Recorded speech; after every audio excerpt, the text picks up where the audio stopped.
Salam saudara pemirsa, sampai berjumpa kembali dengan kami dalam program Berita Pengharapan. Saudara pemirsa, kadang-kadang kita berpikir, saya belum bisa buat apa-apa untuk hamba Tuhan, untuk sesama di gereja. Tetapi saudara, nanti sebentar sesudah membaca ayat firman Tuhan di sebentar yang akan saya sampaikan, kita terkejut bahwa Tuhan tidak pernah memperhatikan kita berapa jumlah atau nilai yang kita berikan, tetapi Tuhan memperhatikan hati kita yang memberi. Mari kita berdoa sebelum kita lebih jauh mendengarkan firman Tuhan ini. Bapa, dalam nama Yesus, terima kasih ada firman Tuhan yang ajaib dan luar biasa kami dengar sebentar. Berkati kami semua supaya apakah kami masih belum mampu atau sudah mampu, kami mau berbuat sesuatu untuk Tuhan dan juga untuk sesama manusia. Dalam nama Yesus, haleluya, amin. Saudara pemirsa, mari kita membaca Alkitab kita dari Perjanjian Baru, Injil Matius pasal 10. Matius pasal 10 ayat 42, demikian bunyi firman Tuhan. Dan barang siapa memberi air sejuk secangkir saja pun kepada salah seorang yang kecil ini, karena ia muridku, aku berkata kepadamu, sesungguhnya ia tidak akan kehilangan upahnya daripadanya. Amin. Ini berbicara nomor satu kepada kita untuk murid Tuhan. Murid Tuhan itu ialah hamba Tuhan. Kayak sekarang. Oleh karena itu sudah ada penelitian. Gereja yang tidak mau memperhatikan hamba Tuhan, tidak menghormati hamba Tuhan atau gembala di jemaatnya, tidak pernah menjadi gereja yang bertumbuh. Ini penelitian orang terhadap ribuan gereja. Seorang hamba Tuhan yang terkenal yang mengadakan penelitian itu. Jadi di sini kita mulai melihat hal yang minimal, yang terkecil yang kita buat, yaitu memberi air sejuk secangkir saja. Apa artinya sih air sejuk secangkir itu? Tidak ada artinya secara nilai. Ya, saya pernah melayani Tuhan selama 3 tahun di negara tetangga, negara yang kaya. Di sana saya kaget ketika tahu bahwa itu air soft drink yang 1 kaleng itu lebih murah daripada air minum, air mineral, minuman yang sama banyaknya. Jadi saya kaget. Katanya mereka bilang, oh proses membuatnya itu bukan mudah. Di negara itu memang negara kecil, tapi negara yang makmur, itu saudara sekalian, air begitu mahal. Terus kemudian saya dengan dasa, kami tidak dapat lagi tiket dari Johor ke Kuching, terpaksa kami lewat negara ini saudara sekalian, dan kami bermalam di sana. Untuk bermalam, kami cari hotel yang dekat bandara. Kemudian saya masih di pelabuhan, cari air minum. Terus kaget saya, air yang botol 1,5 liter kok murah sekali sekarang. Sampai di hotel baru saya cek, buatan mana? Buatan Jawa Timur.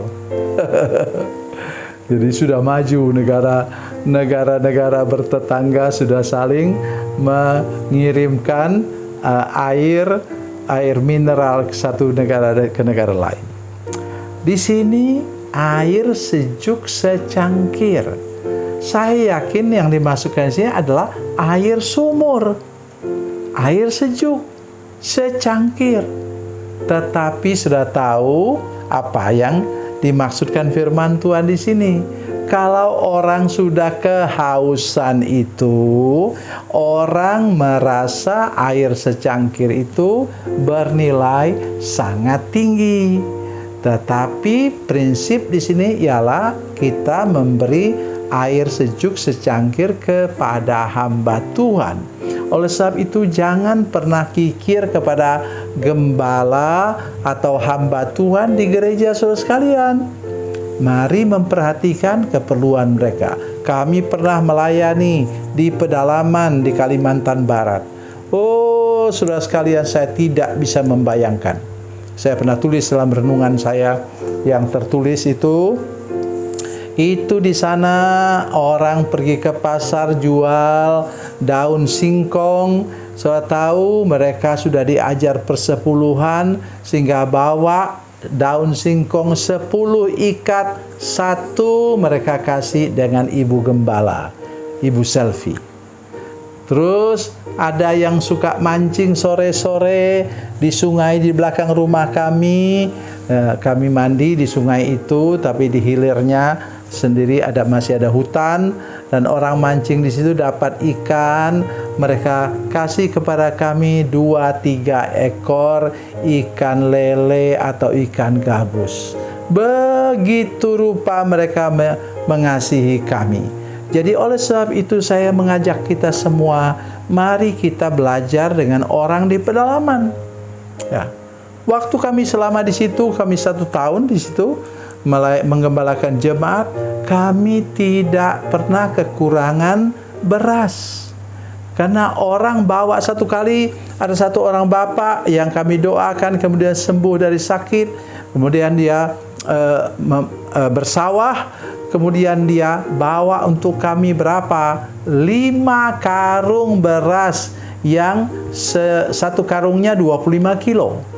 Akhirnya terpaksa 4 karung kami jual karena beras kampung itu selesai cepat rusak. Ya, jadi daripada dia rusak kami jual yang 4, 1 kami makan. Itu luar biasa saudara sekalian. Mari kita belajar sedikit dari orang pedalaman, tidak ada salahnya, dan kita mulai bergerak sekarang. Kita dari kota besar seperti kami di Batam misalnya. Saya mengajar jemaat untuk belajar juga memperhatikan saudara-saudara yang susah. Ya, ingat, jangan tunggu kaya baru berbuat baik. Ini dikatakan di sini, orang ini tidak bisa memberikan lebih. Dia tidak bisa kasih orang itu apalagi yang lain. Ya, mungkin dia juga tidak bisa beri makan karena dia susah payah hidupnya. Tetapi dia memberi air sejuk secangkir saja. Nah, mari kita lihat referensi firman Tuhan yang sama dalam Matius pasal 25. Matius 25 ayat 35 dan 36. Demikian bunyi firman Tuhan. Sebab ketika aku lapar, aku pakai aku besar, Yesus.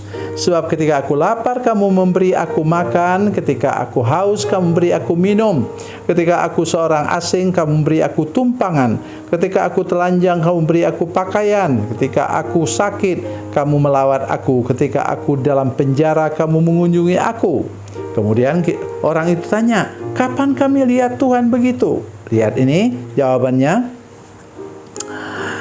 Ayat 39, ayat 40, dan raja itu akan menjawab mereka, aku berkata kepadamu sesungguhnya segala sesuatu yang kamu lakukan untuk salah seorang dari saudaraku yang paling hina ini, kamu telah melakukannya untuk aku. Kata paling hina ini dia itu menunjukkan apa? Hamba Tuhan ini tidak berpendidikan tinggi. Dia tidak kaya, dia hidup sederhana, dan itu yang Tuhan katakan supaya kita melakukan apa yang terbaik yang dapat kita lakukan untuk hamba-hamba Tuhan. Dan bukan hanya hamba Tuhan, Alkitab katakan juga kan, itu dalam Matius 22:37-40, kasihlah Tuhan Allahmu dengan segenap hatimu, dengan segenap jiwa, dengan akal budi, dengan segenap kekuatanmu. Yang kedua ialah apa? Kasihlah sesamamu manusia. Sesama kita. Mari kita mengasihi sesama kita seperti diri kita sendiri.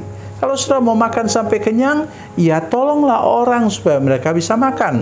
Kalau sudah perlu minum, ya bagilah minuman dengan orang itu. Itu yang sangat perlu kita perhatikan sepanjang umur hidup kita, supaya kita benar-benar menjadi berkat bagi orang lain. Tuhan Yesus memberkati, Tuhan Yesus baik. Mari kita berdoa. Bapa, dalam nama Yesus, terima kasih banyak untuk kebenaran firman Tuhan yang baru kami dengar. Kami tahu kami mungkin tidak mampu, kami tidak kaya, tapi Tuhan menyuruh kami memberi orang, memberi hamba Tuhan, mendukung pelayanan pekerjaan Tuhan di gereja dengan apa yang kami punya. Terima kasih Tuhan, kembalikan berkat berkelimpahan kepada kami. Dalam nama Yesus, haleluya, amin.